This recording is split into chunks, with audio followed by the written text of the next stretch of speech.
বিদঙ্ক.com তোমাদের স্বাগত। আমি নীলাঞ্জন, তোমাদের ম্যাথসের টিচার। তো আজকে যে অঙ্কটা আমরা করতে চলেছি সেই অঙ্কটা দেখো স্ক্রিনে দেওয়া আছে।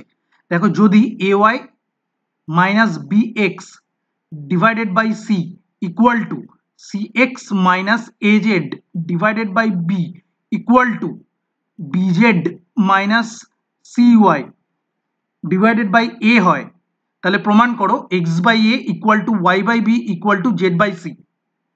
তাহলে এই অঙ্কটা আমরা অ্যাপ্রোচ করছি। দেখো, এই যে প্রথম যে টার্মটা আছে তার উপরে আর নিচে আমি সি দিয়ে গুণ করলাম, তাহলে A Y minus B X C divided by C square equal to,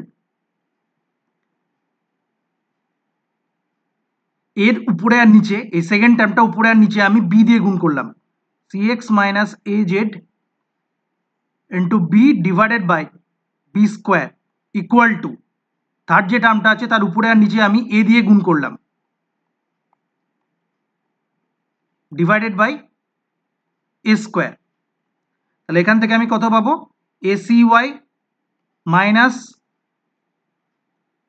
BC X divided by C square equal to BC X minus A B Z divided by B square equal to A B Z minus A C Y divided by A square.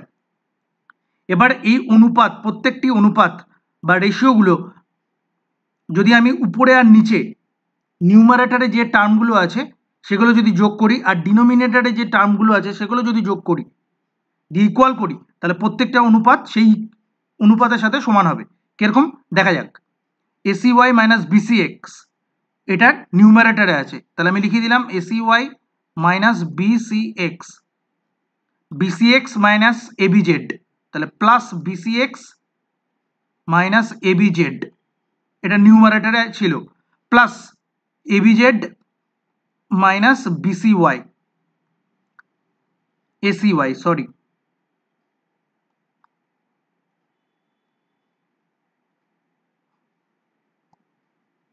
AB Z minus A C Y divided by, এর ডিনোমিনেটরে কি আছে, C square B square A square, আমি যদি তিনটিকে যোগ করি তাহলে A square plus B square plus C square, তাহলে প্রত্যেকটা তিনটে অনুপাত এই অনুপাতের সাথেও ইকুয়াল হবে।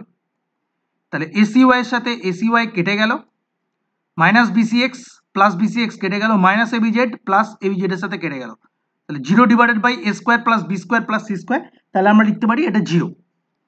তাহলে এখান থেকে আমি কি লিখতে পারি, এই অনুপাত A C Y minus BC X divided by C square equal to zero. তাহলে A C Y minus BC X divided by C square equal to zero. যদি আমি সি কমন নিয়ে নিই উপরে আর নিচে, তাহলে একটা সি কেটে গেল, তাহলে কত থাকলো, A Y minus B X divided by C equal to zero. তাহলে এখান থেকে আমি কি কত পেলাম, A Y minus B X equal to zero. তাহলে A Y equal to B X, এখান থেকে আমি পেলাম X by A equal to Y by B. এইবারে দেখো সেকেন্ড টার্মটা B C X minus AB Z divided by B square, এটাকেও zero লিখতে পারি আমরা, কারণ প্রত্যেকটি অনুপাত জিরোর সাথে ইকুয়াল হবে। এবার আমরা বি কমন নিলাম উপরে আর নিচে এবং বিটাকে কেটে দিলাম, তাহলে কত পড়ে থাকলো, C X minus A Z divided by B equal to zero. তাহলে এখান থেকে আমরা কি লিখতে পারি, বিটাকে যদি আমরা রাইট হ্যান্ড সাইডে নিয়ে যাই তাহলে জিরো হয়ে যাবে মাল্টিপ্লাই করার পরে, তাহলে হয়ে যাবে C X minus A Z equal to zero. তাহলে এখান থেকে আমি কি লিখতে পারি, X by A equal to Z by C. দেখো X by A equal to Y by B পেয়েছিলাম, আর এখন কি পেলাম, X by A equal to Z by C পেলাম। তাহলে এই দুটো কন্ডিশন থেকে আমরা কি বলতে পারি যে X by A equal to Y by B equal to Z by C, এবং এটাই দেখো প্রমাণ করতে দিয়েছে, অতএব প্রমাণিত। বিদঙ্গ.com এই সলিউশনটি দেখার জন্য ধন্যবাদ।